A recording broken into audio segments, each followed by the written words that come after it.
So is anybody getting seasick yet? You probably probably noticed we put some barf bags right there in front of you. Feel free to use them. You just need to take it on out of here when you get done, because it might stink up the place a little bit. Yeah, that was irrelevant. Well, welcome. Great to have you here. It is a beautiful day out, right? I know some of you guys are pretty excited about this weather. If you're from the north, it's like, what are you talking about? It's hot. It's cold in the south right now. This is not good. So my name's Chris Root. Like Nate said, I'm one of the pastors here and excited to get to do this series. And let me just tell you one thing about myself. If you ever have a message that you want to relay to someone else, you probably do not want me to relay that message. That's all I'm saying. Because I will probably do something stupid. So as some of you know, my parents have a hearing problem. Some of you may not know that. When I say a problem, it's probably not a problem. They can't hear at all. So I think that's more than a problem. So they're deaf. And so one of the things I got to enjoy growing up was messing with people when it comes to relaying messages to my parents. You can imagine. You are in a vulnerable position. You know, you want to tell my mom and dad something. I have to be the one to tell that to them for you, right? So I enjoy this. So let me give you an example. I'd have friends, and I'm from the sticks, and in the sticks, I'd have a friend come over to the house, and he'd spend the night or whatever, and we'd have dinner. We'll see in the sticks, we were taught that you're nice, that you actually say thank you. That was a good meal. So sure enough, at the end of the meal, he said, would you please tell your mother that the food was delicious? It was wonderful. And so now here's the trick to this whole deal. So think through this.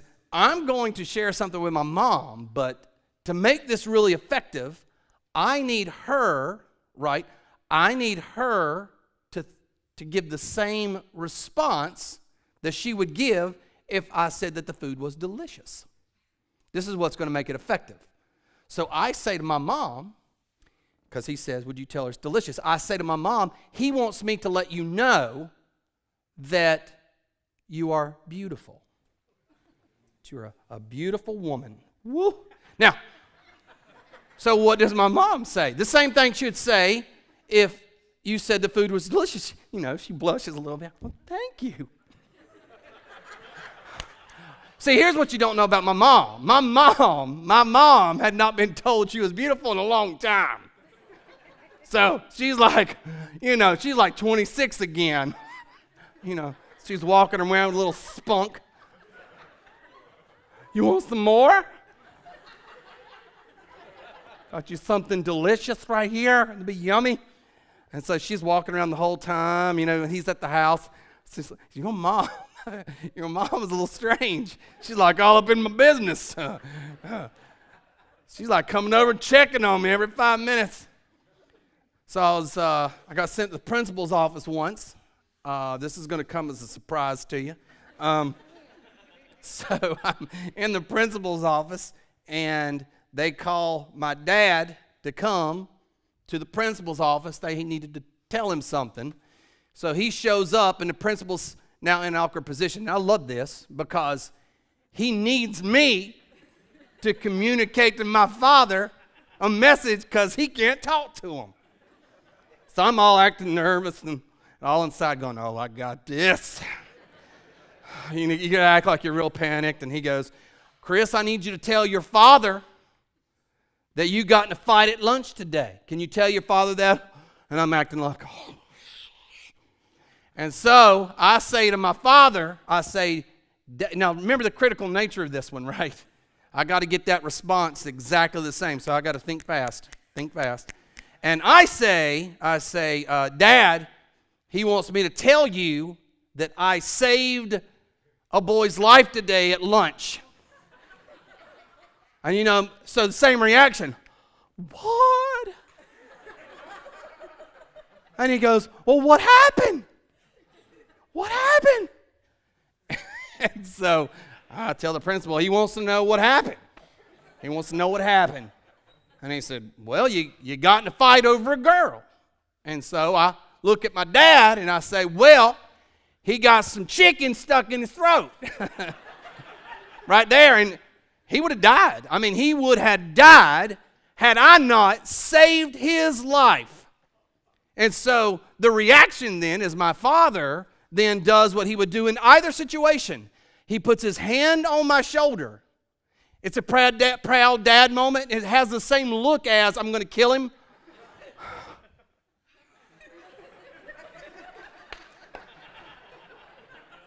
And he goes, I'm so proud of him. And so I tell the principal, I say, he said he's going to make sure I never forget this. And I haven't. I've never, ever forgot it. So thank you very much. So as I said earlier, if you have a message that you want to be translated and sent to someone, don't give it to me, because I will mess with you, I promise. And my mom, my dad's dead now, God bless him. My mother will be here at some point. So please, please, please ask me to tell him something for you, all right? Let's talk about another person who you probably don't want to deliver a message for you. And that was Jonah. We started this last week. Y'all remember this? Jonah, same situation. He's the worst possible person to deliver a message. So God goes to him, if you remember this last week, and says, hey, I want you to go tell the Ninevites, this message that I'm going to give to them. And so he says no, because he hates them. And so now, no matter what God does, the message is going to be kind of an awkward situation. And we're going to deal with that again in a minute. And I'm going to bring that story back up here in just a little bit. But what I want to do is let me go back, refresh where we were last week, bring you up to date, because we're going to be talking about this messenger, that we are messengers, good or bad, for God. So last week, little quick catch up. We started a series called Be Bold. The thinking and the behind Be Bold is this: Jonah was not bold. It was in a moment that he hated somebody. God's asking him to do something, and he's like, no, I'm not going to do it. What God wants you and me to do is to be bold. Jesus is the picture of the good Jonah, a picture of someone who is bold, who comes, and there were times, Jesus cries, bloods a tear and all this before he had to go to the cross and all this stuff, but he did what he had to do, even though he may not have wanted to do it in the flesh, because he was being courageous. When God calls, I'm going to have enough courage to do what you want me to do, God, even if I hate those people, I don't want to do it, there's sin in my life, I have apathy and I'm lazy, or just whatever our reasoning is, you fill in the blank. God, I'm going to be courageous and do what you ask me to do regardless. I'm going to be faithful. I'm going to trust you even when I don't understand it. And so that's what this whole series is about. God, how do I trust you? How do I be bold? And so Jonah comes into this deal last week where God asked him to do something. He says, no, I'm not going to do that because I hate the Ninevites. And so he goes the opposite direction, right? So over there is where God wants me to go. He said, no, I'm going to go there, but not just anywhere. So I'm going to go 2,500 miles that way, away from the direction you want me to go. Really bold situation. Then God says, that's not a good idea, right? It has consequences, and one of those consequences was other people are affected by it. So God says, I need to put you in a position where I can restore you. And that's where we ended last week. He ended up, yes, in the belly of a big fish. That's the part of the story we all know. And I know what you're saying, Chris, that's crazy. We talked about this last week. I'm not going to say much about it. You can go back last week and take a listen. But I will say this: if you believe in Jesus, that whole story's crazy, right? Jesus comes out of heaven, God to earth, in a baby, boom, blip, sinless life, dies, raises himself from dead, ascends into heaven. That's a crazy story, right? That's what Jesus did. I made a decision in seminary. I kind of went through this thing where I was kind of questioning my faith on some of these things because a lot of it sounded crazy. So I went back and I really researched Jesus. And once I determined there was no other option, but this man was legit, and he was raised from the dead, and I'm going to follow him. When I made that decision, then Jesus, he said, he talked about Jonah as though he was a real person. So Jonah's a real person to me. That's how we got there. All right? So that's the whole Jonah situation. So we're under that thinking about him. Now, so now let's jump into chapter 2. He's in this fish in the stomach. And so we're going to look at the end of chapter 2, and then we're going to squeak on into chapter 3. All right? So let's take a look. Jonah chapter 2. Verse 8. For those who pay regard to vain idols forsake their hope of steadfast love. But I, with the voice of thanksgiving, will sacrifice to you what I have vowed I will pay. Salvation belongs to the Lord. Let's go ahead and do 10, and then I'll come back. And the Lord spoke to the fish, and it vomited Jonah out upon the dry land. Now that's a little awkward right there. A little throw-up action. He got vomited out. That had to have been disgusting. And he's doing that so that he can go back and do what God's asked him to do. So here's what's going on in this whole situation. Jonah, all of a sudden, has been asked to do something pretty amazing. To go and do this. He doesn't want to do it. So he's in this belly, and he has an aha moment. I know this is going to come as a surprise to you. He has an aha moment inside the belly of a fish. I keep saying well because that's what we learned as children, right? It's not a whale. I don't think it's a whale. It could have been a whale. Who knows? But he's in this belly of this fish, right? And isn't it amazing? It took him 3 days to get this right. I'm just telling you, just me. You guys might have a different opinion. It's not going to take me 3 days sitting in a fish's stomach because I'm thinking there's acid like flowing over him. The whale's still, or fish, I'm going to keep doing that. Well, whatever. Y'all don't care. I don't care. He's going to eat something. It's going to go into that stomach, right? And that's probably where he was getting his meals. Like, well, there's some leftover sushi. I'm going to have some of that right there. And I don't know what's going on. But it took him 3 days to get to this point. I know, it's disgusting. I'm with you. Would it take you 3 days? Be like, no, God, I'm good. I'm good. You got me. Got me. I'm going to Nineveh. Let's go to Nineveh. Let's come on. What are we waiting on? I'm out of here. 3 days. That's how much you got to hate somebody. Now I'm going to sit around here for about 3 days. About 3 days in, he's white as a ghost because all that acid, will make you white. Super white. I'm talking about like albino white. And so he decides all of a sudden, yep, I'm with you, God. And he makes this statement in verses 8 and 9, which is an interesting statement. He has this realization in verses 8 and 9 that, God, I know who you are. Because I've read chapter 4, I know that his heart's not here, but I know that his head's there. His head says, God, I know who you are.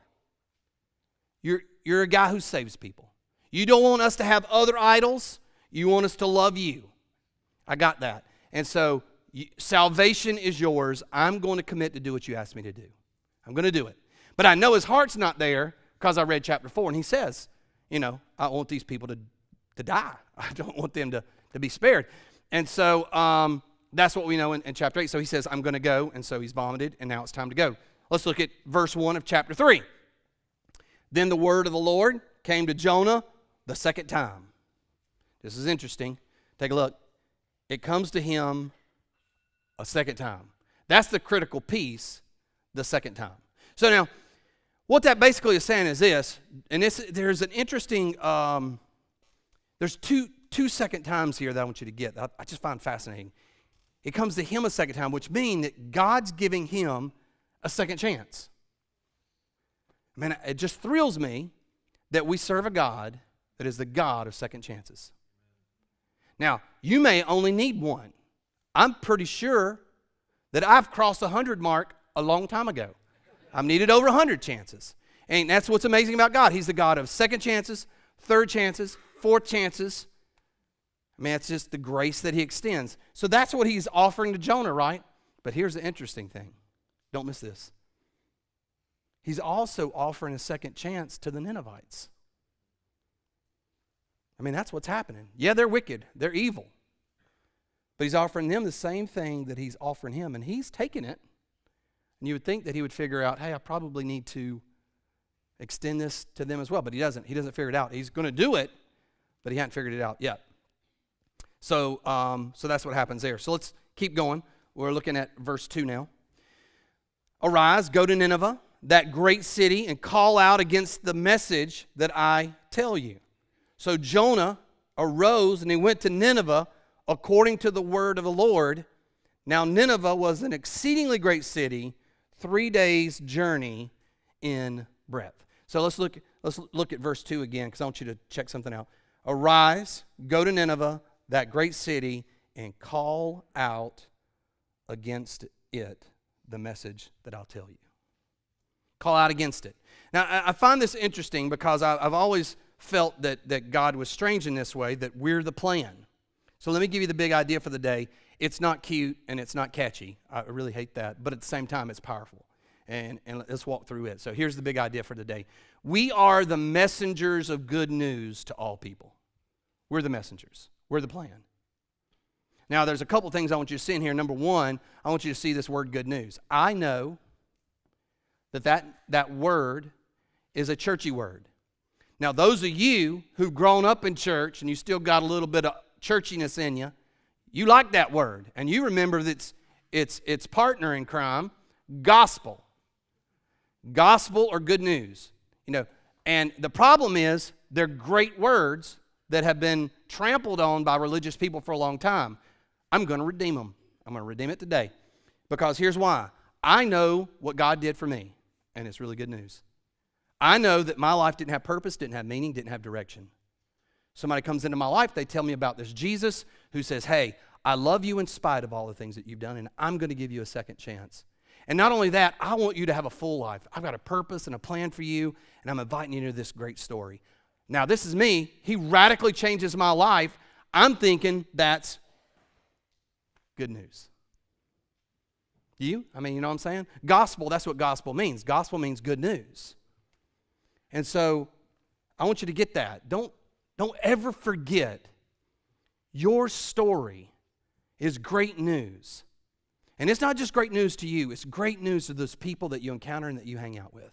It's good news. That's what God's asked us to do, is to be messengers, which is the second thing I want you to get. We are the messengers of the good news to all people. We are the messengers. We're the plan. Now, I'm not going to lie to you. I find that to be extraordinarily crazy. Why me? Why would God choose me? I've already told you in the story earlier, I'm a terrible messenger. You don't want me to deliver messages to people. And I'm going to be quite frank, I'm not the only one who's pretty bad at it. I think in general, people are not the best plan. Now, I'm not God. I wish I could say, well, here's why God chose you to do it and why he chooses us to do it. I really don't know that answer. It is probably the top 2 or 3 things on my list when I get to heaven. Hey, God, you would have done a much better job. If you would have just walked out on the stage every week, I'm pretty sure we could have got a crowd. I might be wrong, but I think we could have got a lot of people there. You just hover on that thing and everybody's coming. But you chose me. And I'm going to show you how this is the truth, that it's always been the plan. Because what you're thinking is, well, Chris, it's not always us. No, it's always us. Old Testament, throughout the New Testament, you think about when the word is delivered, it's delivered by a person. Think about this. You remember the guy Saul, who later becomes the vast writer of the book of in the books of the New Testament, Paul. His original name was Saul. Saul, in the early days in the books of Acts, he is this person going around persecuting and killing Christians and throwing them in prisons and all this stuff, trying to slow down the movement, right? So Saul is on a road trip to Damascus, and this happens. It happens in the book of Acts, chapter 9, 3 through 5. Take a look. Now, as he went on his way, he's headed to Damascus. He approached Damascus, and suddenly a light from heaven shone around him. Get this, verse 4. And falling to the ground, he heard a voice saying to him, Saul, Saul, why are you persecuting me? And he said, what all of us would say, who are you? What? And he said, I am who? Jesus, whom you're persecuting. So Jesus is standing in front of Paul. Right? Now here's the good part. Ready for this? Ready for this? Verse 6. Check this out. But rise and enter the city, and you will be what? You'll be told what to do. I'm just going out on a limb here. I've been wrong twice. But I'm pretty sure that Jesus could have delivered that message right here a whole lot better than whatever he had planned. I'm thinking that. But he doesn't do it. Do you know why? Because the message is always delivered by a person. Right here, in flesh. The message is people. This is pretty important, right? It's a change in our thinking, because we keep thinking, no, somebody else would be better. Somebody else could do a better job. God's saying, no, you're the plan. You're it. Listen, here's my thinking. Modern day context, I'll put this in modern day language. We're the Uber drivers of the message. You know, people they're hopping in, and we've got opportunity. We're telling the message. We're driving that message. God says, go here. We say, okay, God, I'm going to go here. You get on your little GPS, you drive over there. Somebody gets in. We deliver the message. We drop them off. We move on. We're it. It's, again, I don't know why. I'm not even saying I think it's the best plan. I'm just saying it is the plan. Check out verse 4. This is back to Jonah now, chapter 3, verse 4. Jonah began to go into the city, going a day's journey, and he called out. I couldn't make this stuff up right here. He goes, this is the message. Yet 40 days, and Nineveh shall be overthrown. That's 8 words in English. In the Hebrew, it's 5 words. That's the message right there. I'm going to go out here and just say, I'm not positive of this, but that doesn't sound like a very powerful message. It doesn't feel very convicting. It does not say that the band showed up beforehand and they're playing it, a soft, gentle song behind him, setting the mood. There's no word of that. It doesn't say that he had a PowerPoint presentation to exegete the 5 words that he had dropped on them. And I know, because I read chapter 4, that he doesn't want to deliver it. So in his 3 days, he's walking around the city, 120,000 people, and I'm just translating. In my brain, this is how I visualize it. He's going around, 40 days, or you're going to be overturned. Hey guys, 40 days, and then it's going to be overturned. He just walked down the street. Hey guys, I need to talk to you. 40 days, and that's it. That's it. That's all we got. Should give some of you hope, right? For those of you that are as bad at delivering messages as I am, this should give you hope. But here's what I know. Lives were changed. Check this out. Verse 5. Craziness right here. It gets real crazy. And the people of Nineveh believed God. They called for a fast, put on sackcloth, from the greatest of them to the least of them. The rest of the story is this. The king comes in. He's like, oh, we're doing this. Everybody, we're in a state of mourning. Look, they put sackcloths on cows. That's how serious this guy. We're all repenting, not just people, but animals. We're all doing it. And you're saying, why would they put a sackcloth on a cow? Have you ever heard a cow when he hasn't eaten in a day? There's not a punchline coming. I wish there was. I wish I had a joke. I don't. It's the obvious. They moo. That's all they really do, don't they? Moo. But when you get thousands and thousands of cows who haven't eaten, they moo. And here's what I think. I don't know this. I'm just pontificating, if I might. That the people are mourning, it says. They're putting on these sackcloths. They're repenting of what they've done. And you have thousands and thousands of cows that are mooing. It just creates this atmosphere where people are repenting and owning what they've done. 5 words in the Hebrew language.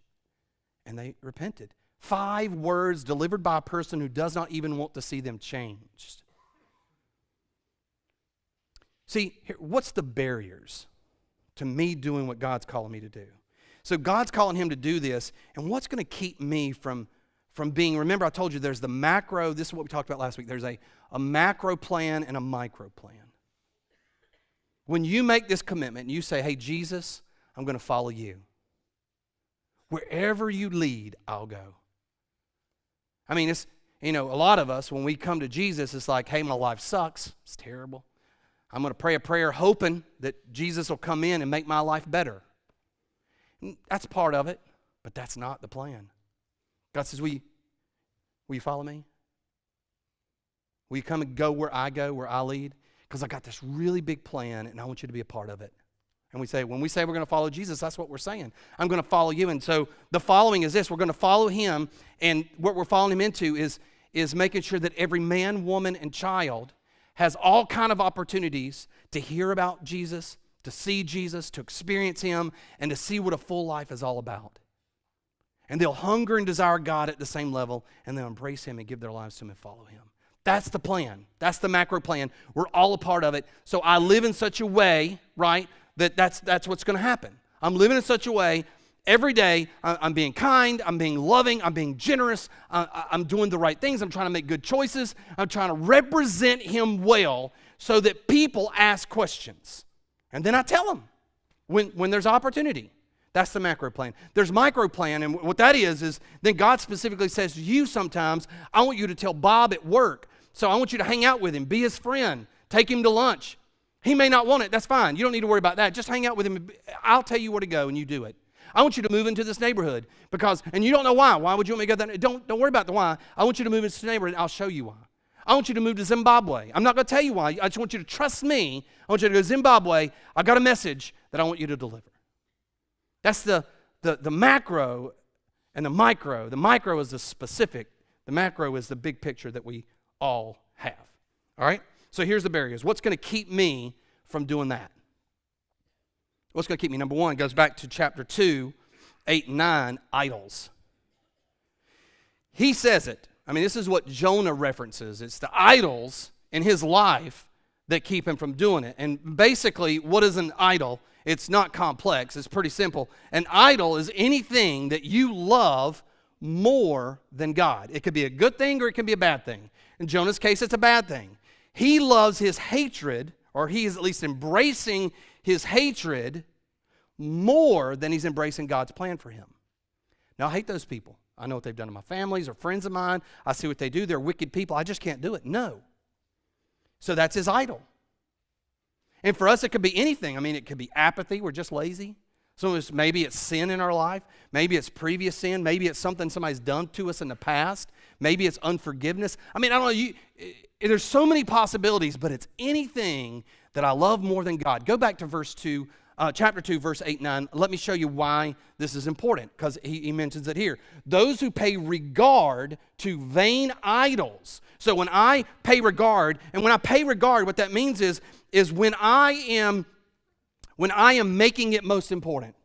That's where you spend your energy. So think about it. An idol, something you love more than God, is where you invest things in. You invest time, energy. It might be thoughts. It might be money. It might be resources. It might be energy. It could be whatever, passion. And when you're doing it there, guess what you're doing? You're forsaking your hope of steadfast love that you have for God. So when I have this idol, what ends up happening is I put energy there and I'm not putting it there, and therefore I can't be who he wants me to be, to whom he wants me to be it to. Does that make sense? So idols, which big deal last week in what we talked about, and it carries on today. So that's number one. That's a barrier. The second barrier is the Messiah complex. And I got this bad, man. When I got saved, I went straight into Messiah mode. Everybody, and I still struggle with, I'm a people pleaser. I'm just going to shoot it out there to you. I want people to like me and all this stuff. I'm just laying out my baggage here, okay? And so I had the Messiah complex. And the Messiah complex is this. When you believe that the power is in the messenger as much as it is in the message. It's when you get stuck in this mindset thinking that there is something significant about me, what I say and what I do, where you get this pride about you. Look what I can do. And what we need to understand is salvation is not dependent on you and me. Period. Check this out. Ephesians 2, 8 through 9. For it is by grace that you have been saved, through faith. And this is not your own doing. It is the gift of God, not a result of works, so that no one may boast. It's not about you. It's God who does the saving. It's him that does it. He's the transformer of lives. And the reason is so that we don't boast, so that we don't think there's something significant about us. And it's not contingent upon us. It should also free us and not feel like that we have to carry that weight. Understand this. People are not converted by our eloquent words or our fine speeches or our manipulative natures or our ability to kind of say the right things at the right times. That is not what saves people. People are only saved when God steps in and he transforms their lives. He is the initiator of life change. At the end of the day, we're not telling skeptics who need to be persuaded a message. That's not us. We're not the ones who do that. I think sometimes we spend way too much time trying to convince people who God is. That's just not the plan. We just trust God. I deliver the message. God does the delivery. God is the one who transforms. Our job is not to try to make bad people and convert them into good people. No, we want God to transform them, deal with their hearts, and to see something radical happen. So here's what I'm trying to say. Relax. Take a breath. Worry more about being the gospel, being good news to people. Put our energies there. Be different. Live different. Make choices that represent God well. Be a friend. Love people. Be kind. Listen, let me just say this. The greatest thing that you could do, stop being divisive. Stop using divisive words. Stop posting divisive posts. Start delivering hope. Start being a person of hope. I think that's pretty good. That's what God is asking us to do. And here's the weird thing, and never forget this, salvation belongs to the Lord. He is the changer of lives. So what do we do? And here's what I want to challenge us with. So, and it sounds like a contradiction. It's just, the Bible is filled with these weird plays on things where God keeps everything sort of in a weird balance, where we're dependent, but yet we have a part. You know what I'm saying? It's this little nature that takes place. So salvation belongs to the Lord. That is true. But we are to be the messengers. You can't miss this. You can't. That's what we need to do. We need to be the messengers. And what I mean by that is God is going to use you to deliver the message. The pressure's not on us to see life change, but we're the carriers of it. So what I'm looking for is hey, God, I'm going to live a life in such a way, knowing and believing and trusting that you're going to show up and you're going to change hearts. You're going to change minds. Because I know I can't do it. But I'm going to live different. I'm going to be different. It means I can't be judgmental. I can't be self-righteous. I can't be a jerk. I got to extend love and grace. I got to extend the same grace and love to people that you have shown me. And I need to live in such a way so that when people ask, just like Nate was talking about, they say, you're just different. Why would you do that? Wow. And then seriously, it's not me. Because I wouldn't do it if it was up to me. But I made a decision to follow Jesus. And I love him more than I love my pride. I love him more than I love my hate. I love him more than I love my prejudice. I love him more than these other gods and idols that I have a tendency. And I really want to do those things, but I love him more. And we pull him back to him. It's not, trust me, it's Jesus. If there's anything good in me, it's not me, it's him. So my challenge to you to be practical in this area of being the gospel to people is to be different. Literally, let people know who you are. When they ask questions, be brave, be courageous. Say, if they ask, why you're different, I love Jesus. We can't be afraid to say that anymore. Yeah, you might lose friendships. Who cares? Salvation is not contingent upon you. Now, I'm not saying be weird. I'm not saying be weird. I'm not saying drop a bomb of tracts on them. Start placing tracts in their desk and put it on their car windshield, burn and die forever or follow Jesus. I'm not saying that. I'm just saying be the gospel, be good news. And when they ask, point to Jesus. Don't be afraid. When they start having questions, have something to say. Give them some verses. Hey, look, I tell you what, if you're interested in exploring this, I'll give you some verses. You read them, we'll get together and we'll talk about them. Put them, because that's the key right there. Put them in front of God's word. Put them in God's presence and let God do what he does. Just back off. Let God do what he does and let God change their lives. And here's the other piece too, is find opportunities to put them in environments to hear that message, whether it is passing out, some verses they're asking, or inviting them to church is okay. You got to know the person, so you got a relationship with somebody, and there's one or two places they're going to feel comfortable going. They're going to feel comfortable going to a party, or they're going to feel comfortable going to church on Sunday morning. If they feel comfortable going to a party, I hope that your life group is such a place that they would feel comfortable going to and having a great time. So your life group would need to have a party occasionally. Invite your friends to it. Let them hang out and meet some other people. They can decide whether or not they want to continue that relationship and figure out more what's going on. And don't deny it. Say, hey, me and a bunch of other people who love Jesus, we get together, we have parties. You're more than welcome to come. Love to have you. Hey, we got church on Sunday. You're more than welcome to be there. You don't have to be weird. You just invite them. Let God do what God does. Second thing that we need to do, pray. We need to pray. Think about this. This is not complicated. Won't take me long because it's pretty simple. Pray. If we believe that God is the person who instigates and does change. It would seem that when we are wanting someone's life to be radically changed by Jesus, that we would ask him and intervene on their behalf and say, God, would you show up for Jim? I love him. He's my friend. You know I've been there. You know I'm trying to be different in front of him, but I know his life's not going to be changed unless you show up. God, would you show up? Listen, let me challenge you with this. Last week, if God said, hey, every prayer is going to be answered this week. Every prayer. I'm curious how many people would be saved today. I'm curious. How many people are we intervening and saying, God, you got to show up. If you don't show up, Bob's not going to come to know you. Please be there for Bob. Put him in situations. Let him see the full life that you offer, this good news and how you radically changed me, and you can radically change him. Put him in front of them. And then the last thing is pretty simple.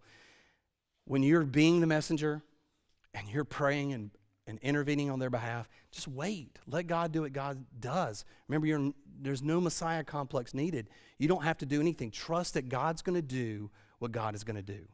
Let him be who he is, and you just got to wait. And sometimes it's unbelievably difficult. But let me tell you this. I had a friend of mine, Jimmy Lauder, when I was growing up. A good friend of mine that I grew up with, and we did some really bad stuff in the early days, like middle school. And then we got into high school, and I was going down a really bad road and partying and doing whatever high schoolers do, getting into stupid stuff. Well, something happened to Jimmy. I don't know what it was. Now, Jimmy's a funny guy. I'm not going to lie to you. Interesting guy. You'd never see Jimmy where he didn't have tattered blue jeans on, like all ripped up, chains, like massive amounts of chains, and like collars and spikes and things.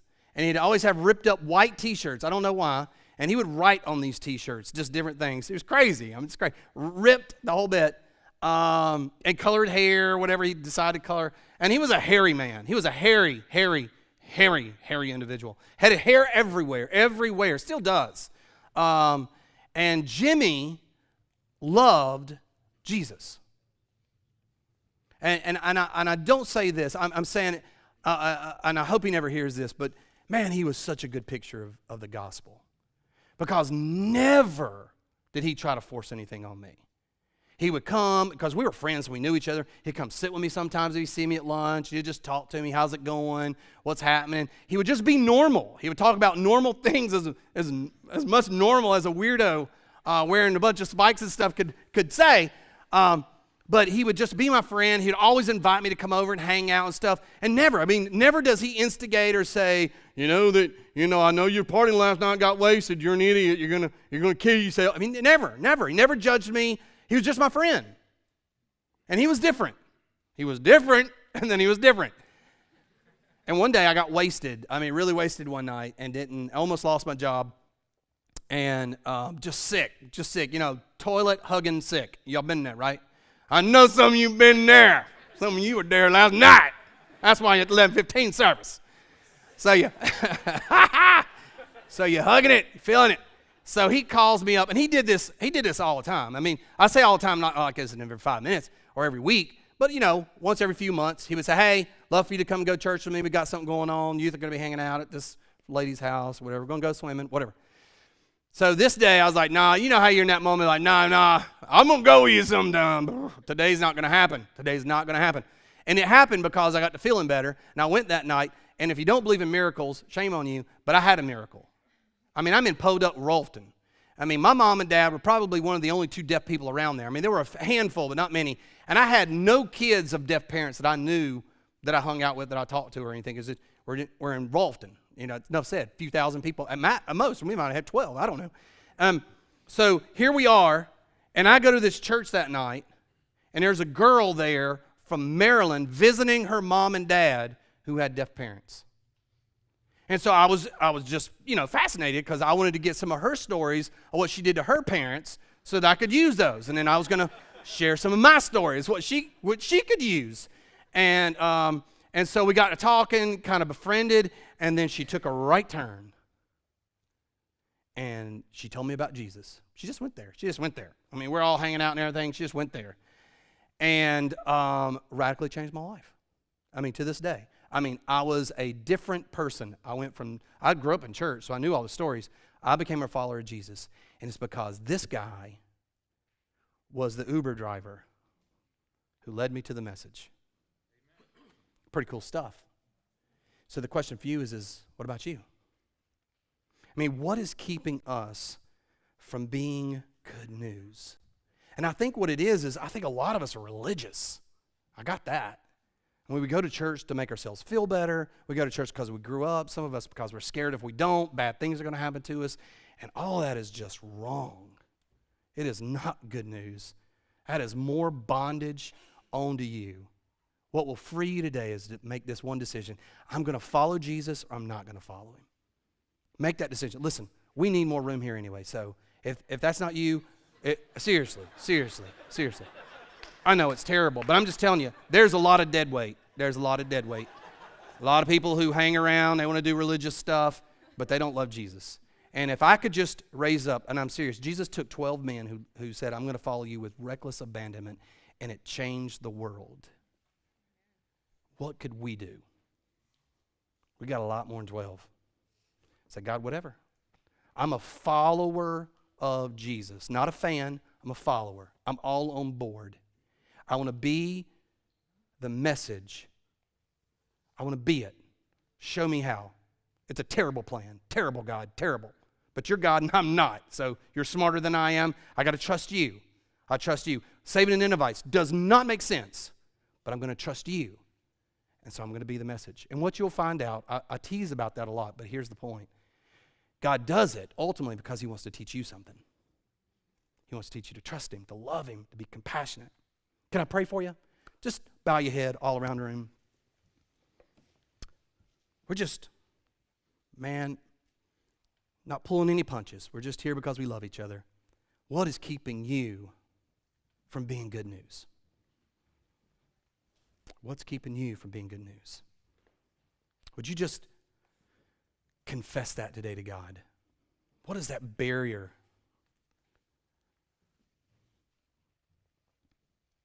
Father, you know our hearts, you know our minds.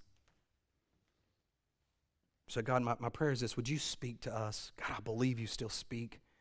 I believe you're still so active and so real in our lives that we've turned off the volume. It's not you. We stopped listening. And so God, I pray, would you open up our ears and as Scripture says, open up our eyes to see what you would have us to see. And God, may we see how awesome you are and how you are here to give us full life.